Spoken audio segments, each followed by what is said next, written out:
So today we are talking about the Labour Party, and I'm delighted to be joined now by Brendan Chilton, who is the CEO of the Independent Business Network, but also a Labour councillor in Kent. Very, very good of you to join us, sir. In the first hour, John Rentoul, who I'm sure you're familiar with, a very good political commentator with The Independent, said that as far as the unions are concerned, Starmer is probably slightly cleverer than people are giving him credit for, and he's waiting for the Tories to crash. But Labour have now bought into a mixed economy, if not the full-blown market. So, job done, he's survived or he's in trouble? Well, I'm going to use a real cop-out answer, Alistair, and say I think it is far too early to tell. The reason I say that, though, I say it with a slight tongue-in-cheek, but I also say it quite seriously because the Labour Party, although Keir Starmer has written a very large essay, we know in his essay he said he doesn't want government to stifle business but to be a partner with business. We're really yet to see what that actually means in policy terms.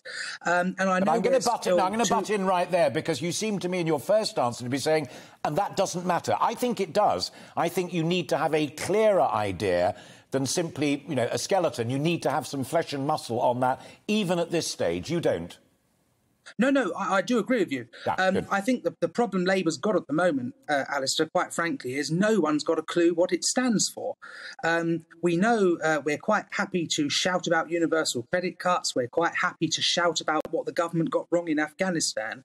But if we turn the light on the Labour Party, what do you stand for? What are you going to do in government? Nobody can tell you. When I talk to a lot of Labour MPs, half of them can't tell us what Labour stands for. But what I think we've got to do now, we've got around 2, possibly 3 years before the next general election. And as a Labour Party, we have really now got to start fleshing out how the Labour Party in government is going to implement policies that recognises that artificial intelligence and the digital transformation of our economy has fundamentally altered the way we all work. I mean, look at us now. We're talking to each other 60 miles away, but still working. That's going to have huge ramifications for the labour force. How do we ensure, in a world where we are now outside the European Union, that we can become more competitive, we can make more things here in the UK to reduce our dependency on countries like China? What's the Labour government going to do about that? There are a whole load of regulations left over from our membership of the European Union that really no longer apply in the digital economy that we're all working under. Sure. So what's Labour going to do about that? And it's those bread and butter issues for business that really matter. And I want, this week at the Labour Party conference, sod all the rule changes and the arguments about how we elect our new leader. I want some real discussions on those type of policies that can win over the business community, the self-employed and the millions of people who work in the private sector. So the slogan is, what do we want? A better relationship with capital. When do we want it now? I mean, my problem, and this is at the heart of my introduction and what I was talking to John Rentoul about, is this. I personally don't dispute a single thing that you've just said there. I've got kids who are in their 30s, and therefore artificial intelligence, doing everything digital, absolutely crucial, creating an environment in the United Kingdom where our universities thrive, brilliant young men and women have great ideas and can go forward and what have you. That's a Tory agenda. That's not a Labour agenda. I don't think it is. If you go back to Labour's history, some of our most radical and successful periods of when Labour has been hand in hand with business. Go back to the Blair era most recently. I don't think anyone would say some of his domestic policies were Tory policies, things like the minimum wage, NHS spending. But at the same time, we had an extremely dynamic and competitive economy. Go back a little bit further to our only other Labour leader born in the 20th century who won an election, Harold Wilson, spoke about the white heat of technology, transforming the way things operate in the workplace. And what Labour's got to do now is understand that we're now in 2021. By the time the first opportunity we're going to have to try and win an election is going to be 2023, 2024, perhaps longer. The economy is going to be fundamentally altered. And so our whole psychology has got to be transferred to that way of thinking, that we can't go back to the way of the past, more spending, more taxation. We've got to be a new modern economy. Intriguing, and to be fair to Sir Keir Starmer, that is something quite specifically he did say in the Fabian pamphlet, that it wasn't a reliance in the old ways of big borrowing and high taxation. But I want to press you again a little bit on that point about the Emperor's new clothes, and I listened very carefully to what you said. I mean, my problem is, and I said it in my introduction, that an awful lot of people will hear that and they'll say, well, A, maybe we'll just leave it to the Tories to do it because it's what they kind of do anyway, or they'll buy into your agenda and say, yeah, I'd actually rather have Labour-type people doing it, but I want charisma, I want leadership, I want spark, and I don't see it. I think this has been one of the criticisms that Keir Starmer and the leadership team around him have faced since he won the election. I like to be incredibly fair when criticising the leadership. And so I will just say, that he did become leader in the middle of the pandemic. Usual politics was suspended. However, that's gone. We are now largely back to normal.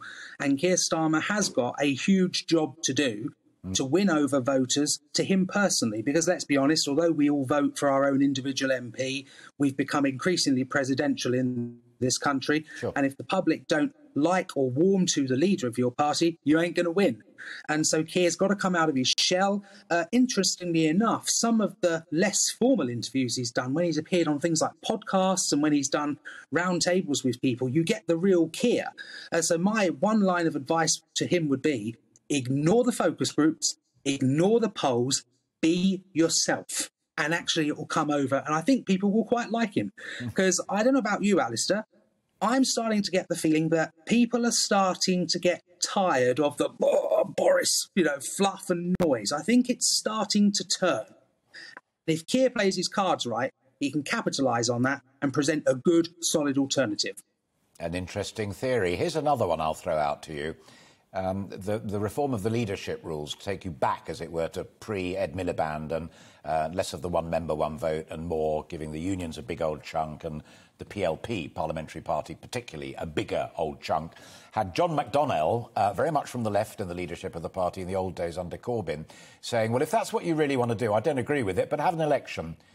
We're post-COVID, post-coronavirus pretty well. Let's test it again. And lo and behold, Andy Burnham doesn't like what he's trying to do about various things. Sadiq Khan didn't want to endorse it either. Dan Jarvis from Sheffield has said, I'm not going to be mayor next time. I'm going to focus on frontline politics. And Yvette Cooper is still the chair of the Home Affairs Select Committee.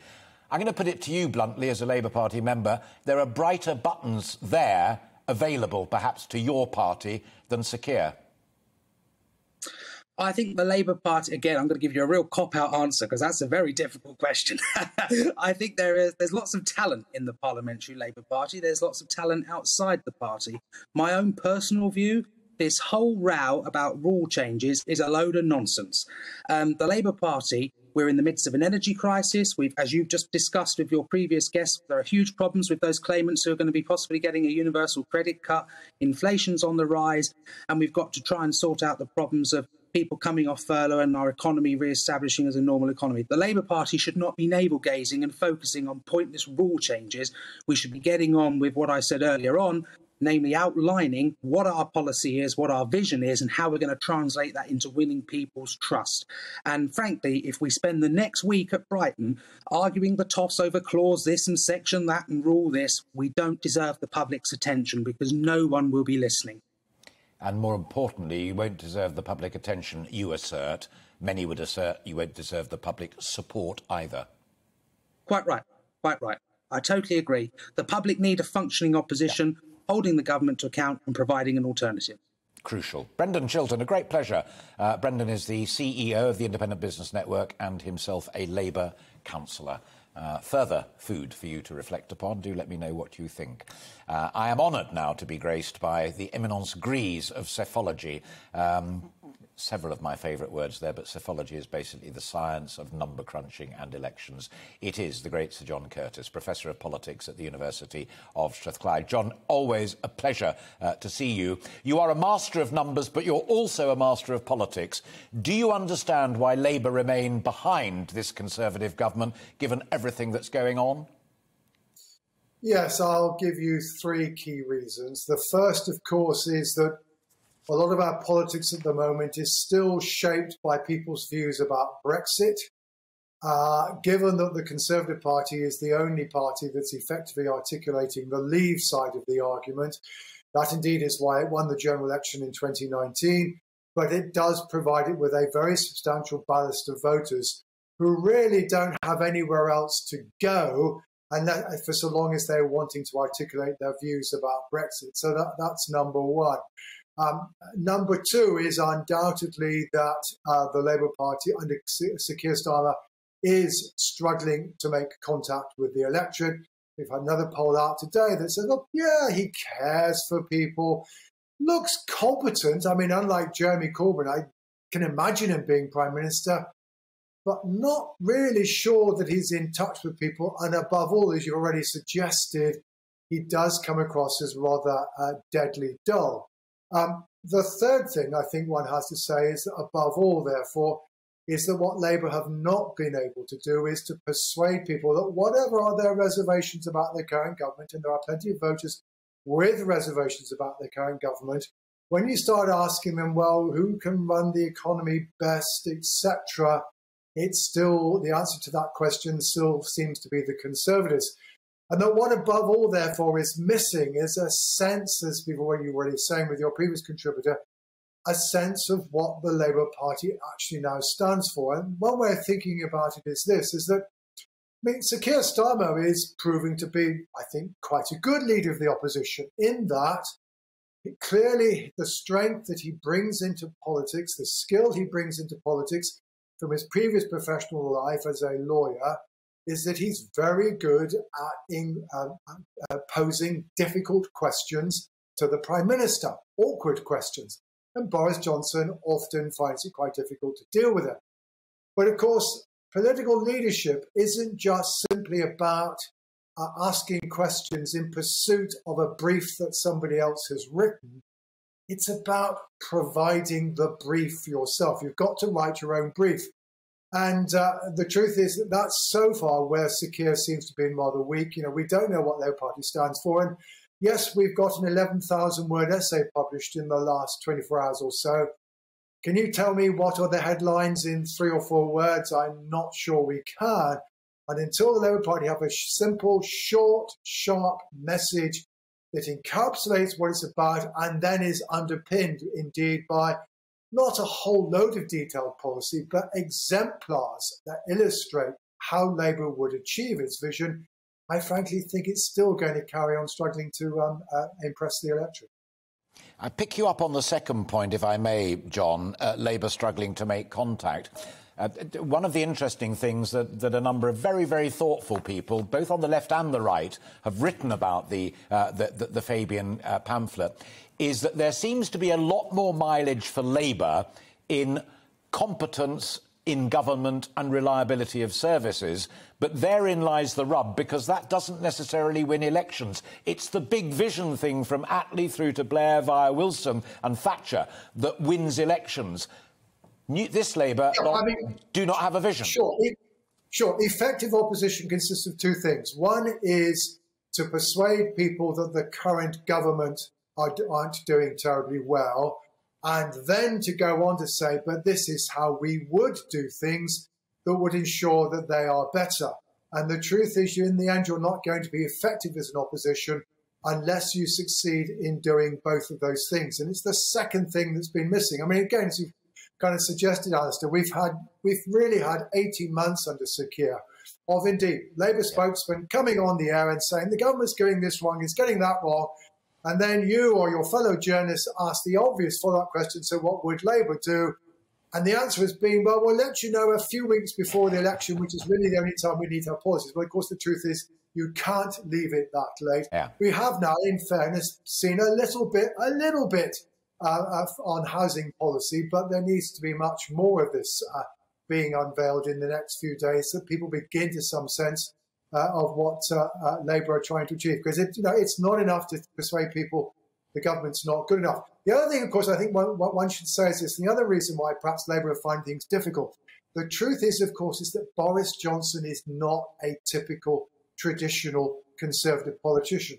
And in some ways, I think the problem that the Labour Party faces at the moment is not that dissimilar to the one that the Conservatives faced while Tony Blair was Labour's leader. That is, that Boris Johnson quite often seems to park his tanks on traditional Labour territory. We do not have in office at the moment a traditional Tory politician who, even before the pandemic, necessarily wished to reduce the role of the state. We've got somebody who wishes to spend big, at least on some things such as infrastructure. And that does therefore mean that how does Labour succeed in differentiating itself from a government that is not a traditional government? And where truth is now, it finds itself having to be a tax and spend government, even if it didn't want to be. And how are Labour going to respond in the context of that particular environment? That, I think, is absolutely intriguing, John. Let me just butt in there to simply say that my little eyes lit up when you were saying that last bit there, because literally just before I came into the studio, I was talking to my friend Gloria De Piero, who you will remember from Ashfield Labour days, but as well as being a great television presenter.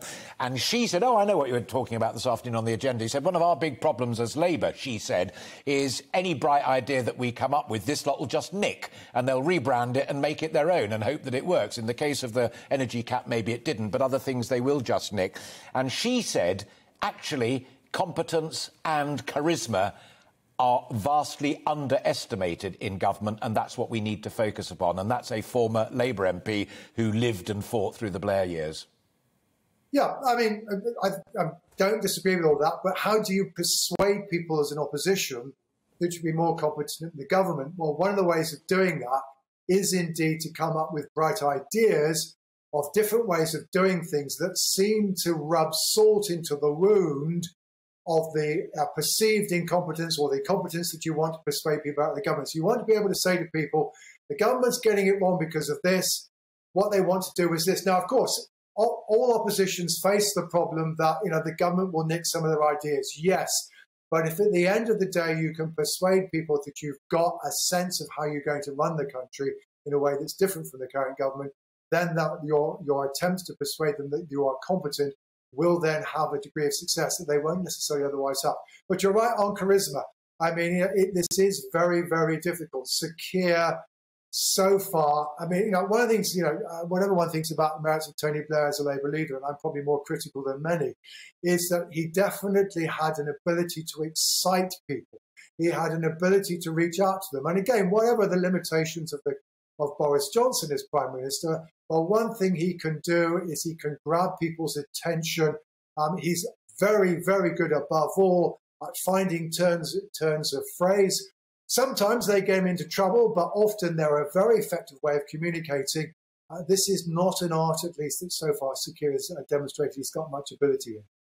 Final thought from you, John, if I may, because we're both of a generation that lived through the fascinating times of Michael Foot and, crucially, the SDP. There was a time in that era where traditional Labour supporters got so fed up with the leftward drip, it doesn't matter if it's a left, right or incompetence drift, but a drift, that they formed another party, they stood, they had wonderful by-election triumphs, and then, as that lovely thing goes, they were political catalysts. Thesis, antithesis, synthesis. Tony Blair was that synthesis with New Labour and Red Roses and what have you. Does Labour right now, John, need a similar moment? Well, I mean, it certainly needs somebody who can come up with a vision. But again, I mean, let's be fair here. I mean, let's be fair to Sir Keir Starmer's predecessor. I think of some of the policies he promoted. Nationalise the railways. That's effectively what we've done. Nationalise the utilities. Well, we're going to go back to a much smaller range of providers in a very heavily regulated market. And that supposedly daft idea of giving everybody the internet, well, actually, that was arguably an idea before its time. So, the truth is, it's not entirely, I mean, it's never clear to me that some of the policy ideas the Labour Party came up with were necessarily ones that were a bad idea. What Jeremy Corbyn couldn't do, and it's what Sir Keir Starmer currently can't do, was to persuade people that the whole of what he was talking about was more than the sum of the parts. Jeremy Corbyn thought he could persuade people through detailed policy.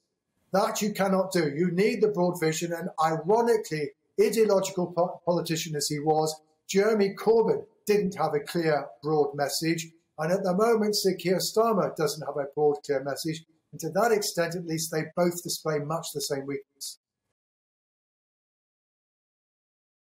Welcome to the GB News YouTube channel. You can watch us live 24 hours a day, catch up on your favourite shows and join in the conversation in the comments below. Don't forget to subscribe and you'll never miss any of our exclusive content.